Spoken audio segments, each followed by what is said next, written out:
Hello everyone, Rebecca here from Stocking My Pantry, and as you can see, I have two canners here. I have my Nesco canner and I have my Presto Stovetop canner. In today's video, I'm going to be talking about why I'm dusting off my Presto canner. Now, those of you who have been following me for any length of time at all know that I use my Nesco canner a lot. I am a big fan of the Nesco canner. And in fact, I bought my Nesco canner 4 years ago, and in that time, I have not used my Presto canner once, not even a single time. And in this video, I'm going to talk about why I've decided to dust off this canner, this Presto canner, and start using it again, and what that means for my Nesco canner. Now, those of you who are fans of the Nesco, don't worry, my Nesco's not going anywhere, but you will be seeing a little bit of my Presto canner, and here's why. So, first of all, I actually only kept my Presto canner kind of as a backup, just in case I need it sometime, just in case. It's funny because I can see there's actual dust here. But anyway, just in case I need it sometime, just in case for some reason my Nesco breaks. I actually have two Nescos, but let's say it breaks, something happens, whatever. You know, I wanted to keep it just in case because you never know, right? And yet, like I say, I haven't used it for 4 years. Well, probably about, I don't know, a couple months ago, I just started thinking about my Presto again, and I kind of thought, you know, it just kept coming to mind, and that was kind of strange because I haven't had any interest in using it ever since I got the Nesco. I've been happy with it. I bought a second one, and I just kind of put my Presto canner to the side. But for whatever reason, I just started thinking a lot about the Presto, and I just kept thinking, you know, I should kind of, you know, dust it off and see about it.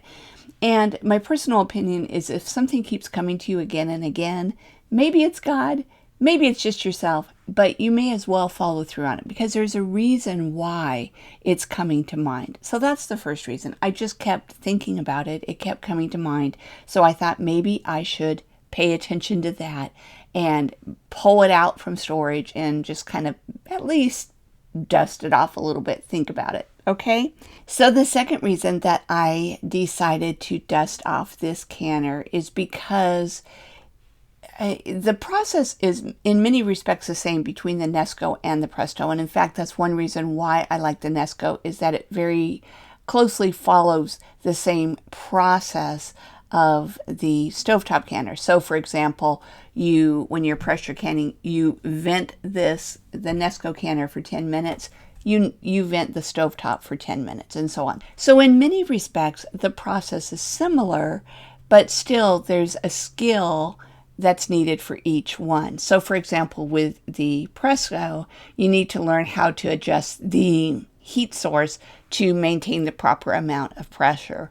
With the Nesco, you need to kind of remember the order to push the buttons, to, you know, turn the valve to airtight, different things like that. So both require a certain knowledge and experience with using them in order to use them properly. And I didn't want to lose my ability to use this canner. I'm actually a relatively new canner. I started canning about 6 years ago. And like I say, I've had my Nesco for 4 years, haven't used this one at all. And I actually didn't can a lot when I had my stovetop. It's just something I kind of dabbled with a little bit. And so I wasn't really what I would say skillful with using this. It's not something I could do just without thinking about anything. And so it was important for me not to lose my ability to use this. Because what if I was ever in a situation where this is what I needed to use, I didn't have the manual, and I needed to just remember how to use it? I wanted to be able to do it basically like second nature, like I now can with my Nesco. Another thing is I wanted to make sure that it was in good working order, and that there were no missing parts, that the gasket didn't need to be replaced, all of that. And it's a good thing that I did that because I actually realized I haven't used this since I moved to California 4 years ago. I was looking at my my Amazon. Every now and then I check the Nesco canner on Amazon to see, if it's on sale or whatever. And it shows the date when I purchased this.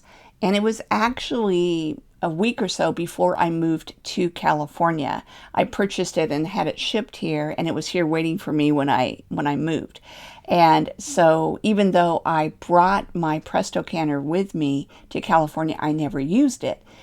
And what I discovered when I pulled it out of storage is that this weight here, I only had a 10-pound weight. And I know that I lived in Colorado before, so I know that I had used the 15-pound weight. As soon as I pulled the weight out, I realized, wait a minute, it is missing one of the rings.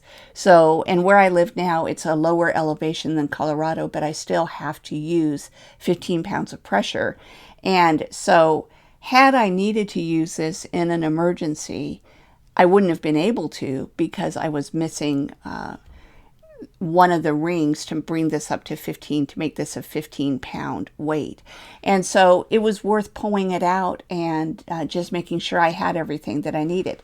Another thing is that the instruction book that I ended up bringing with me for some reason from California, it is for a different canner. I don't even know where I got it. I mean, I have a vague idea, but it is for apparently a smaller canner. It doesn't hold even as much as this. It's only allowed to be used up to 3,000 foot elevation. And I'm like, wait a minute, this is all wrong. So I didn't have the right weight, and I also didn't have the right instruction book. So it was good. It's good to check equipment that you have, whether it's stovetop, electric, whatever it is, and make sure that you have everything you need, that everything's working properly. So that was another good reason to pull it out of storage. Now I've since ordered, since I found out that I didn't have the right weight and I didn't have the right instruction book.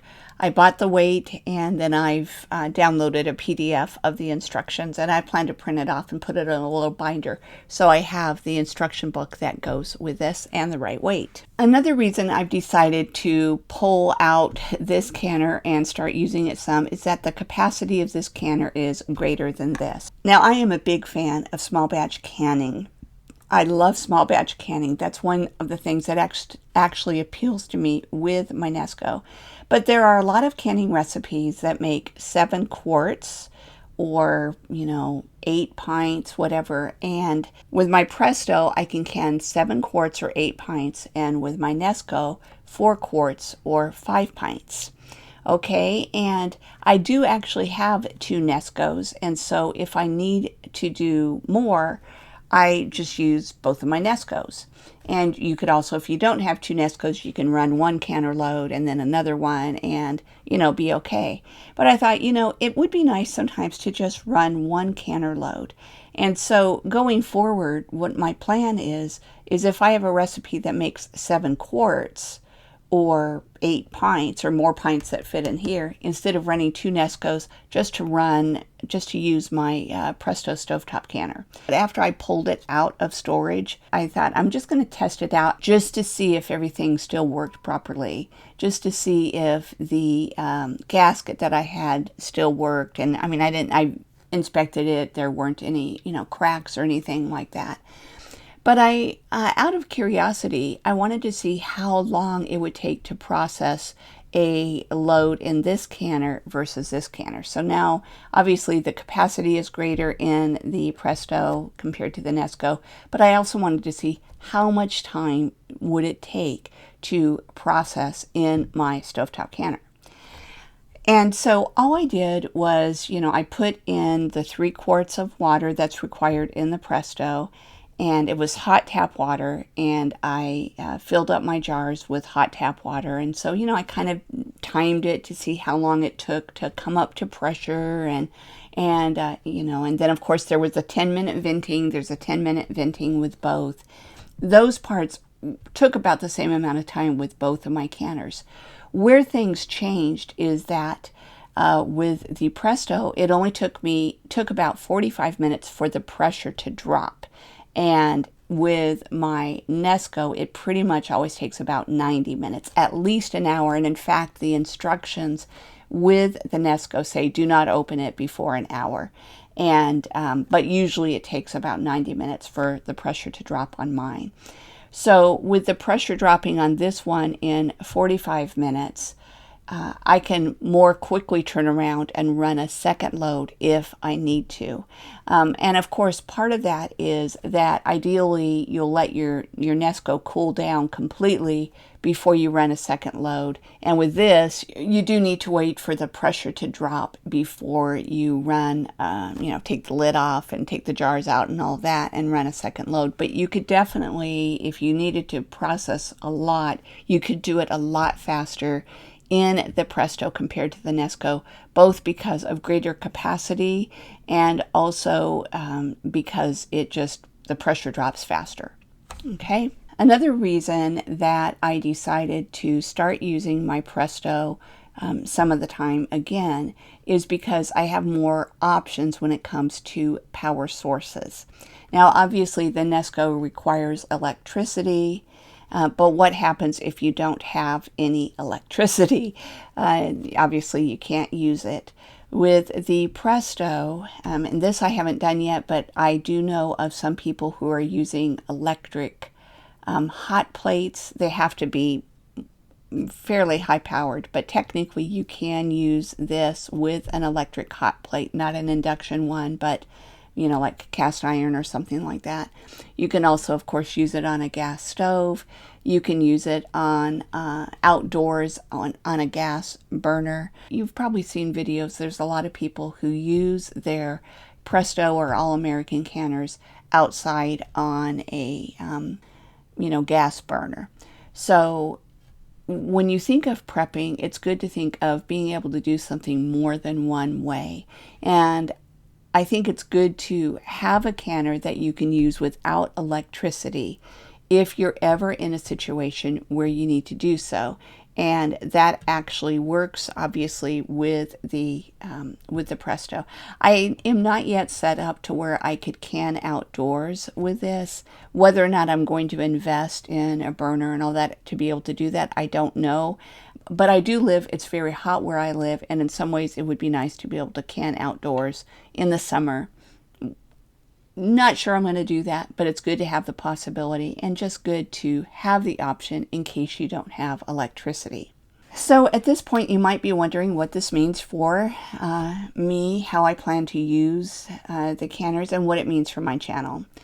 The biggest thing I want to say is that things won't change drastically. I'm still going to use my Nesco whenever the recipe can, the Nesco's big enough to accommodate the recipe. I may sometimes use two Nescos if I don't want to pull out the Presto canner. But what I'd like to do, since I want to keep my skills with both canners sharp, is if I have a recipe that doesn't fit into my Nesco, using my Presto for that. Another thing to keep in mind is that the recipes that I make or that you make for canning, you can use the same recipes in the Nesco or for the Presto. It doesn't matter the canner, as long as it's a pressure canner, or you can use both of these for water bath canning as well. It's more just the capacity. So if I make a recipe that is, let's say, 7 quarts, and I decide to use my Presto for that, and I do that in a video, you can still use the same recipe for your Nesco. The only difference is you would either need to cut it in half or you would need to run 2 canner loads. So regardless of which type of canner you have, you can follow along and can with me. And of course, the same is true if you only have a stovetop canner and you see me using my Nesco canner. Then the same thing is that you would just have a smaller canner load, run a smaller canner load in your stovetop canner.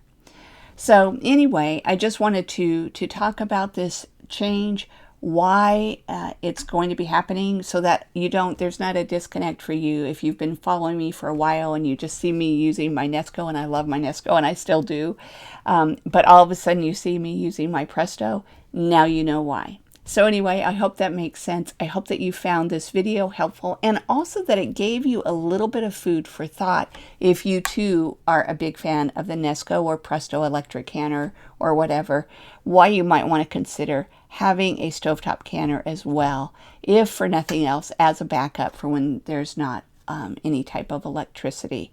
So anyway, if you found this video helpful, I would really appreciate it if you would like the video, and if you haven't already done so, if you would subscribe to my YouTube channel. Thank you so much, everyone. Have a great day.